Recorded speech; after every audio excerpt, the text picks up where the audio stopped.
Hello दोस्तों, आज की इस वीडियो में मैं आपको सिखाने वाला हूं ब्याज निकालने के लिए। जब आपको प्रश्न में आपको वर्ष भी दे दे और आपको माह भी दे दे तो उस प्रश्न को कैसे सोल्व करिएगा। आपको दर यहाँ पे पूर्णांक में है तो इसको कैसे बनाइएगा। बहुत इसका आसान तरीका है, जिससे आप उस प्रश्न को बनाते थे तो उसी तरह से इसको भी बनाना है। देखिए यहाँ प्रश्न है, यहाँ पे आपको 240 रुपये का 7 वर्ष 9 माह का 6.1/4% की दर से उसका ब्याज निकालना है। तो यहाँ पे मूलधन कितना दिया है, तो कोई व्यक्ति है 240 रुपया लिया है, किसी से उधार लिया है ब्याज की दर से। तो वो कितने के लिए है, कितने समय के यहाँ कितना है, तो समय यहाँ पे आपको 7 वर्ष 9 माह है। यहाँ पे समय दे दिया है कि 7 वर्ष और 9 माह और दर है 6.1/4%। तो उसका जो ब्याज होगा वो 7 वर्ष 9 महीने में कितना रुपया हो जाएगा। तो देखिए आपको मैं बताता हूँ, उसी तरह से आपको भी सोल्व करना है और इस प्रश्न को समझना है। तो यहाँ पे आपको मूलधन दिया हुआ है, पहले लिख लेंगे। जो आपको दिया हुआ प्रश्न है उसको पहले लिख लीजिएगा। तो यहाँ पे मूलधन दिया है, कितना दिया है, यहाँ पे व्यक्ति 240 रुपया किसी से उधार लिया है, 240 रुपया है। और आपको समय दिया हुआ है तो समय को भी लिख लेते हैं। समय यहाँ पे आपको कितना दिया हुआ है, जितना आपको समय दिया रहेगा प्रश्न में उतना ही लिखिएगा। मेरा यहाँ पे समय दिया हुआ है 7 वर्ष 9 माह, तो 7 वर्ष और 9 माह है, तो 9 माह है। तो देखिए यहाँ पे आपको समय दे दिया है वर्ष में भी और माह में भी। तो इस दोनों वर्ष और माह को आपको ऐसे में बदल देना है कि जो आपको दोनों में रहे सो एक में हो जाए। देखिए यहाँ पे माह है ना, तो आपको वर्ष के माह में बदल दीजिएगा तो बहुत आसान से यह बदल जाएगा। देखिए आपको वर्ष को माह में बदलने के लिए क्या करना पड़ेगा, तो वर्ष को माह में बदलने के लिए क्या आप जानते हैं कि एक वर्ष में 12 माह होते हैं। तो 7 वर्ष है तो 7 गुने 12 कर दीजिएगा तो यह जाएगा कितना, तो वर्षते 84, यानी कि 84 माह हो जाएगा ना, 84 माह। और आपको पहले से दिया है 9 माह, इसको ऐड कर दीजिएगा तो 84 और 9 आपको 9 कितना हो जाएगा, तो आपको हो जाएगा 93। 9 4 13 और 8 1 9, यानी कि 93 आपको माह हो जाएगा, यानी कि 7 वर्ष को मैं बदल दिया हूँ माह में, तो वर्ष तो 84 और आपको 9 माह पहले से दिया था तो आपको हो गया, तो 9 जोड़ देंगे तो हो जाएगा 93 माह। आपको समय यहाँ पे लिखना है, यहाँ पे जो समय आप बदले हैं इसको लिखिए। समय आपको कितना दिया हुआ है, तो 93 आपको माह दिया हुआ है।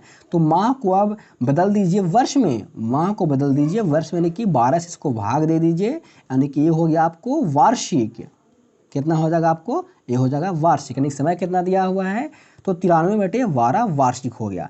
तो समझ गए होंगे, फिर से आपको समझाता हूँ। यानी कि 7 गुने 12, यहाँ पे वर्ष को बदल दीजिएगा, जब आपको दोनों में रहे तब बदल देना है। अब वो केवल खाली माह में रहे, यानी 12 माह 14 माह 18 माह 20 माह, तो उसको खाली 12 से खाली भाग दीजिएगा। और खाली आपको वर्ष भी रहे और माह भी रहे तो आपको वर्ष को माह में बदल लेना है, तो उसको दोनों को ऐड कर देना है माह को, जिस तरह से हम बताया हूँ उसी तरह आपको बनाना है। आपको दर कितना दिया है, तो दर में आपको प्रश्न में दिया हुआ है 6.1/4%। उसको लिख लेते हैं 6.1/4%। इसको क्या करना है, इसको आप पूर्णांक तोड़ देना है, तो 6 चौका 24 और 25/4 आपको परसेंटेज दिया हुआ ना है। तो आपको तीनों मालूम हो गया, आपको दर मालूम हो गया, समय मालूम हो गया और आपको मूलधन मालूम हो गया। आपको तीनों खाली फार्मूला पे फिट कर देना है। देखिए आपको साधारण ब्याज बराबर फार्मूला क्या होता है, यहाँ पे आपको समझना है। साधारण ब्याज बराबर फार्मूला होता है मूलधन, क्या होता है, तो मूलधन गुने समय गुने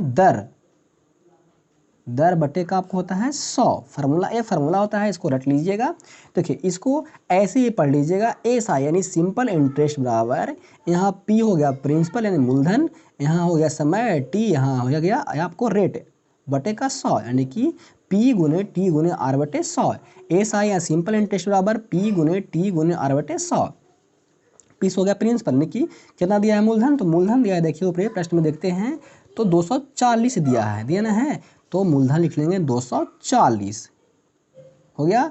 आपको समय दिया हुआ है 93/12 आपको दर दिया हुआ है 25/4, 25/4 4 और ये पूरा का वटा कितना होता है, तो वटा आपको होता है 100। देख लीजिएगा, ये पूरा का वटा आपको यहाँ पे 100 होता है, तो 100 लिख लेंगे, इसको गुना कर देंगे। अब देखिए क्या करना है, अब वो खाली बस काटना है।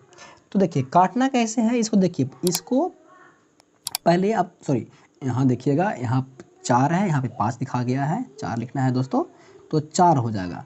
देखिए 4 से इसको काटिए और यहाँ 25 लिखना है, तो ये 25/4 हो जाएगा।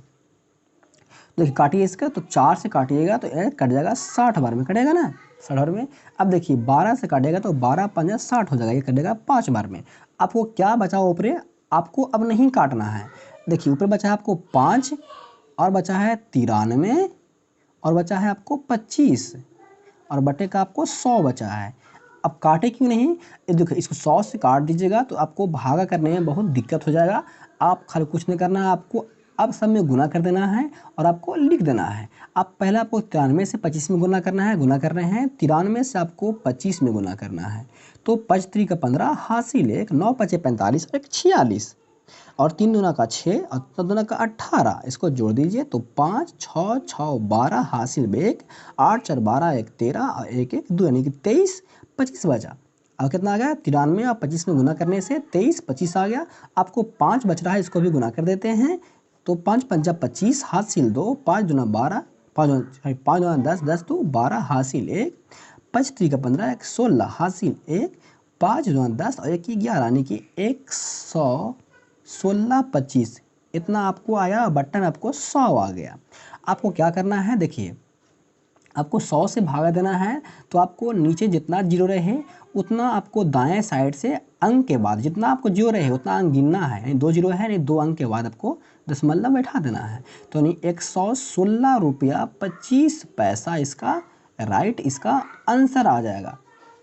तो प्रश्न को समझ गए होंगे कि 240 रुपये का 7 वर्ष 9 माह का 6.1/4% की दर से उसका ब्याज कितना हो जाएगा, तो 116 रुपया 25 पैसा इसका राइट, इसका आंसर होगा। तो आप समझ गए होंगे कि माह वाले प्रश्न को कैसे सोल्व करना है, बहुत ही आसान तरीका है। आपको नहीं समझे तो इसको थोड़ा सा बैक करके वीडियो को देख लीजिएगा और समझ लीजिएगा।